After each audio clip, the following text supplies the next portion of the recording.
Welcome to the multidimensional living room.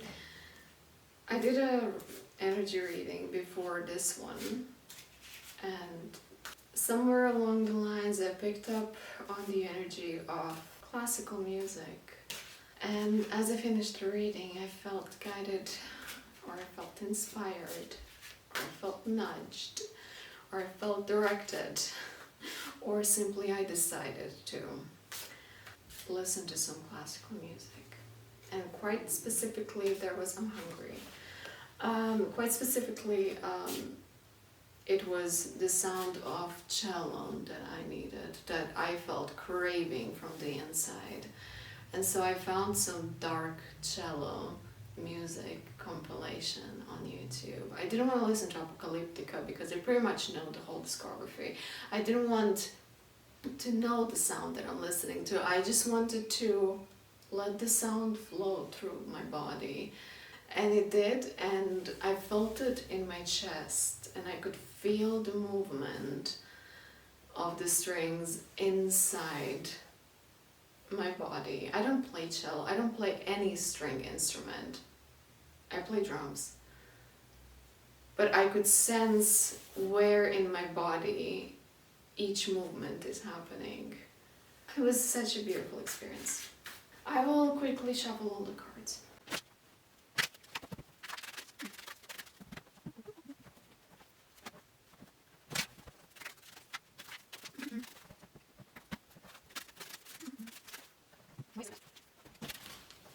So, except the energy of classical music, which I would describe as quite dark, very deep, low notes, deep notes. How do you even speak about that?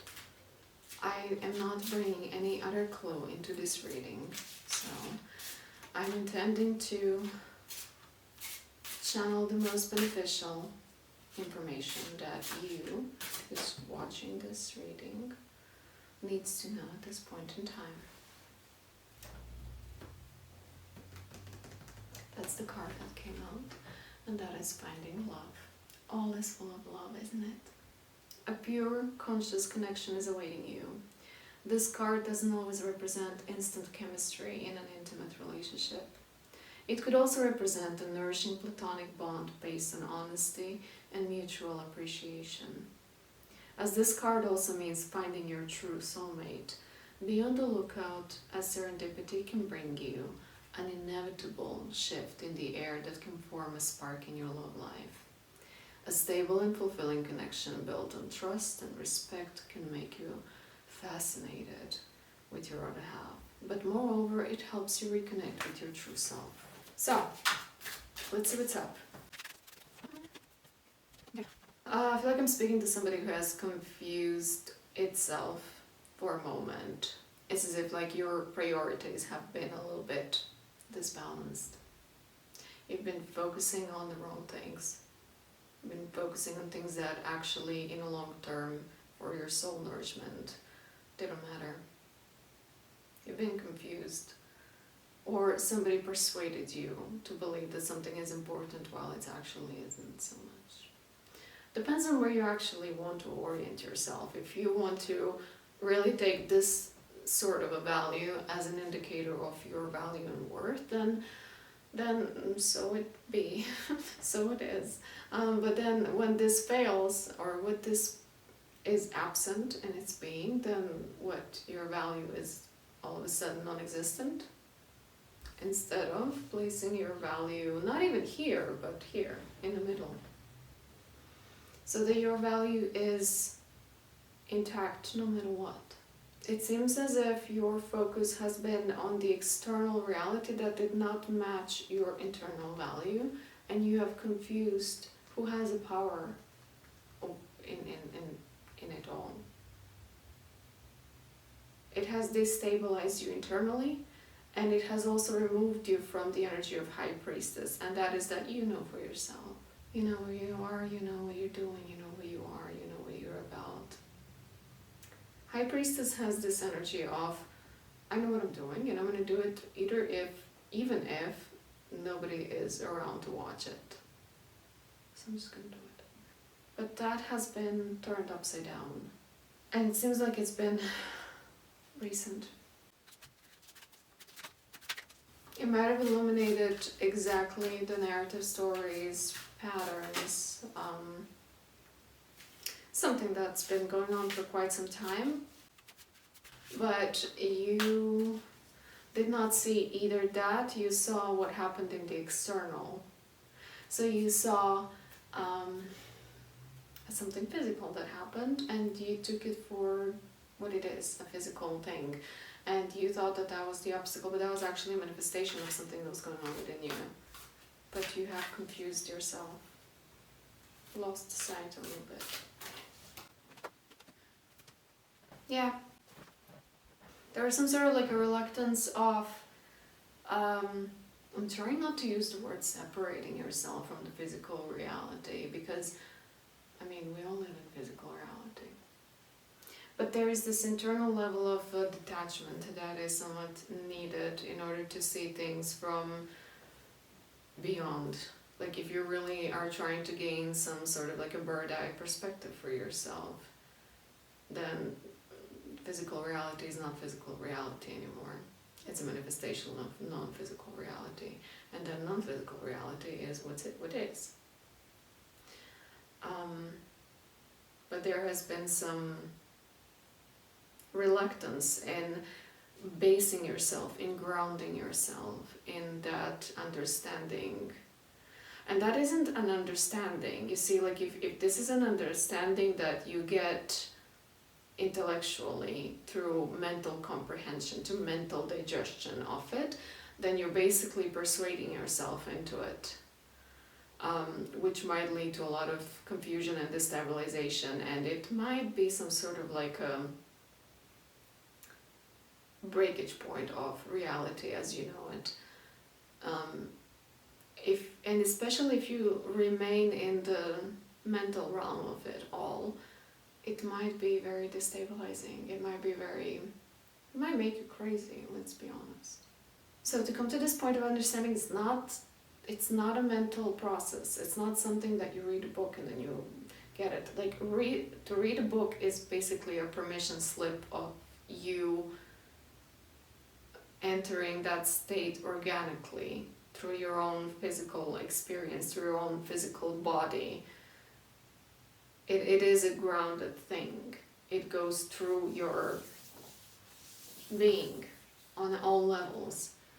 It is known to you through your emotions, through your thoughts, through the way you see things, through the way you experience things, through the way you express yourself, and through the way that music is playing within you.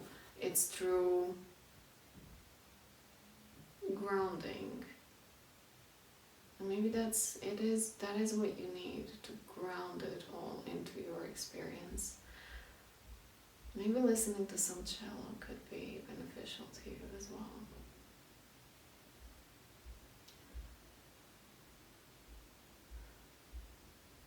And don't rush this process. I'm hearing that this is not something that you jump into. You let it unfold naturally through your experience.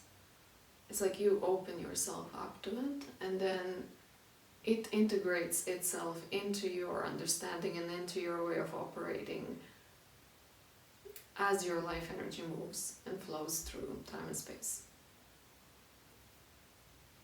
The way the cards are put here on this cube, they illustrate there is like one.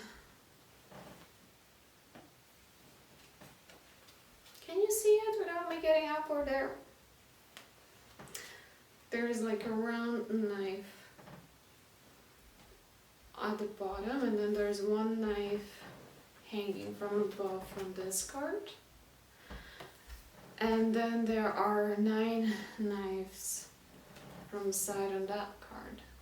And the way that they are presented, one next to each other, they create some sort of like an image of cycle of swords. And that indicates this mental confusion and going into the cycles of trying to understand again and again and again, and from this perspective, and then from this perspective, and then from this perspective, where this perspective is from the fearful standpoint. This is where you go into the theories because there is an anxiety that guides you in it. And then from this perspective, you go into the theories because you are creating narratives that basically fulfill your delusions rather than something that reveals the truth. I mean, it ultimately does reveal truth, but from the outside perspective, which you cannot see as long as you are driven by something that isn't true. Did I explain this right? You're not coming from the right place. You can see it from the bird eye perspective that you're not coming from the right place, and then you can see the truth, but while you're down here, you can't. And then here it's as if when life actually starts happening in some organic ways, you try to cut it immediately. So if somebody actually brings something to you that would ground, or you see from the other people that something is growing in a way that would potentially maybe confirm all the theories that you've been entertaining yourself with, you automatically come and slam it. You cut it. Which tells me that there is a level of disbelief or some sort of negation programming. Some sort of a script of negation that is playing out through your mind. And at this point, if you're in this reading, it is happening so that you can become aware of it. So you can catch it and be like, no more, no. If you so choose, of course. It also tells me that this might have been a time period, like the whole life cycle, the whole life episode, that has been some sort of a cup to you. So there was some sort of emotional fulfillment from investigating this and looking for truth for yourself. This may also be a cycle of trying to manifest something in some sort of, as they would say, robotic way, where you're just automatically speaking something that was primarily unaligned with the rest of your body. So there was no feeling state, and there was no physical calibration to it that would match the frequency of affirmations that you possibly might have used. This also shows me, it was there somewhere. Trying to manifest a desire that isn't actually yours, an imposed desire onto you. For example, you see everywhere across your algorithm that you need to want to be wanted and chosen and claimed, and somebody needs to obsess all over you. And then you go for it, and then you listen to all of that, and then you do all the stuff that the internet offers you that you could be doing with your time and attention. But then you realize that that's not really what you want. Maybe that point of realization is now.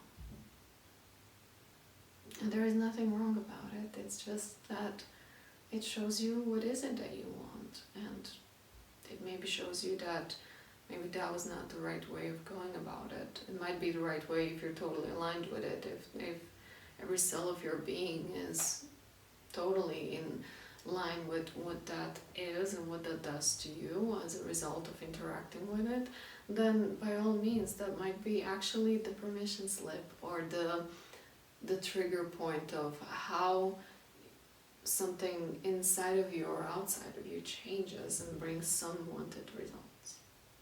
This might even also be related to one of my previous videos. I think it's called self-care, self-protection. In it, I was talking about you can't park there anymore, meaning that going through this cycle, this mental cycle, was some sort of like a comfort zone for you. This is where you would go in order to find some solace from the world, from responsibilities, from being yourself, from doing whatever you're doing. Like this was your corner where you felt like you are onto something. But that cycle seems to be ending, seems to be dissolving and showing itself for exactly what it is, for tendency to intellectualize reality in order to better cope with how challenging and emotionally difficult it sometimes is. Or possibly maybe to avoid something from the emotional body, or something that is in the physical body stored that might have been released if there would be proper attention put into it, or if there would be willingness to confront it directly rather than ruminate about it. Over-intellectualization isn't necessarily a bad thing. It's not necessarily bad, because you can write books. And you can give yourself a permission that every time when you find yourself over-intellectualizing something, to realize that actually it has a root in your emotional body, but in terms of, it's kind of like an addictive pattern. It's as if your body is addicted to understanding. It seeks understanding in order to get further away from actually feeling. So every time when you find yourself over-intellectualizing, you can remind yourself to pay attention to how you feel emotionally. Name your emotions, write them down. And also pay attention to your body. Where do you feel your emotions? How do they manifest themselves? You can, if you have a synesthesia, this is your absolute blessing. Because every emotion, wherever it is, you can feel it and see it in your body. And all you gotta do is just train your mind to focus on it and to pay attention when needed. This requires you to be really, to break the cycle, to actually successfully end it. Claim it as done and over. You learned the lesson, you've grown, you've integrated it into your being. Death at the bottom of the deck. To actually fully close that cycle, you need to be brutally honest to yourself, and you need to have a little, I'm not gonna say strength, yeah, bravery, willingness, to actually go into the areas of your body where you normally do not. You're not a resident. Can I say it that way? You're not a resident of those areas of your body. So if you're somebody who predominantly lives in their mind, and you identify yourself with your mind, and you see the whole world through your mind, but you rarely sit in a chair and pay attention, how do your knees feel? What kind of feeling you get in your spine? How do you feel in your forehead? Not what you think about how you feel, but how do you actually feel? You need to lead yourself there. And to spread your consciousness and your being into all layers of your body.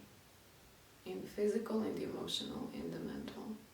And then when you are on all three levels, other levels open up to you eventually, if you're ready for it, if you signed up for it, if you're willing for it, if you're interested, if you decide.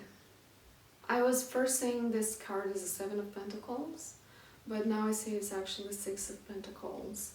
And this sense of honesty that is being called for you to have it with yourself will inevitably bring you a sense of balance, where you, over time, you might find yourself less and less escaping into mental realms and theories and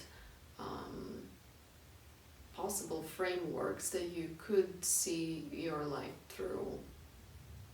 And if you even go to this kind of activities, and if these interests still are active within your field, they will not be fueled by this energy of anxiety and lying to yourself because you don't know where the ground is. It will rather be there as a pure interest, as an inspiration, or you may even approach it from a neutral standpoint of seeing it as a one possibility of understanding life, but that it doesn't need to be the only truth, and that you don't need to try to learn everything, understand everything, and brainwash yourself into it in order to achieve some certain result. Otherwise, you might come with it with a lighter touch, and that is that you approach it from open-heartedness and openness of your being in terms of, just being inspired. Camera stop recording. Or in my essence will happen as you have gained some intellectual, mental comprehension of whatever you were dealing with, whatever you were going through. And eventually over time, as you connect more with your emotional and physical body, all this from the mental realm just grounds itself into the fiber of your being, and then suddenly you start experiencing, not just thinking, not just believing, not just mentally fabricating, but you also start experiencing what you learned mentally. You start seeing it, you start feeling it, you start sensing it. In other words, it gets properly integrated into your reality, or in the fiber of your being, into the structure of your being. And what love has to do with all of it? Well, isn't it obvious that sometimes getting out of your head is a loving thing that you can do for yourself?